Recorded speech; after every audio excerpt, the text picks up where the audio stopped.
What's up, guys, and welcome back to my reading journey. Hope you're all doing absolutely fantastic, and today, as usual, we're going to continue the book by Cicero on the ideal orator. It's going to be the 109th part of this second book, so let's get started.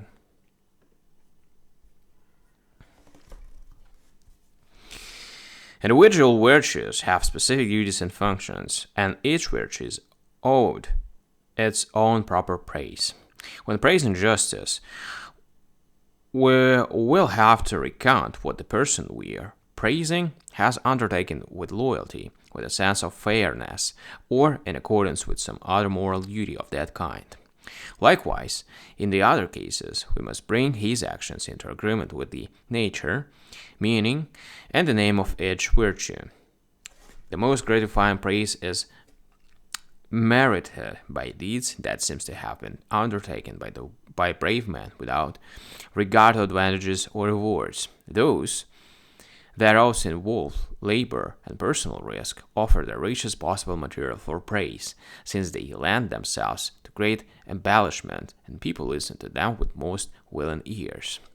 For virtue in some is considered to be the mark of an outstanding man if it is beneficial to others, but involves labor or risk for himself, or at least no profit.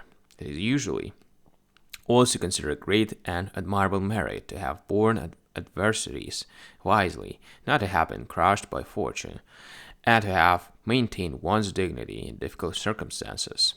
Yet it is also regarded as a distinction if a person has been honored, if he has received official rewards for his virtue, and if his actions have been approved by human judgment.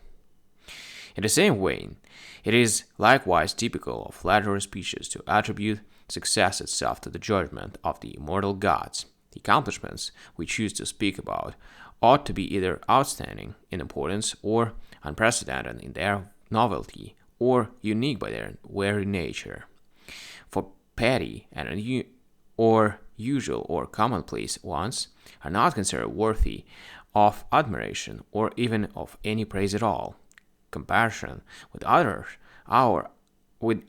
outstanding men also makes a splendid contribution in the laudatory speech.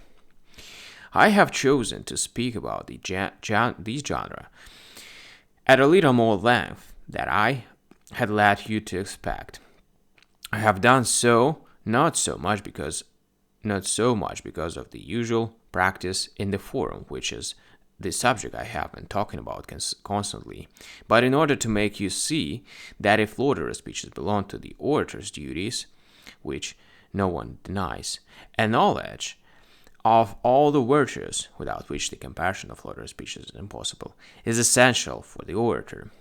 Furthermore, as to the rules for speeches of blame, it is clear that these are to be derived from the vices opposite to these virtues, and it is just as obvious that one can neither praise a good man adequately and with fullness without knowledge of the virtues, nor stigmatize and blame a wicked man strikingly and harshly enough without knowledge of the vices. Also, in cases of every genre, we'll often have to employ such commonplaces of praise and blame. Alright, guys, so we have just done with another part of this great book, and we're going to continue tomorrow the next one. So thank you for joining me today in this reading session and this video. See you tomorrow. Bye.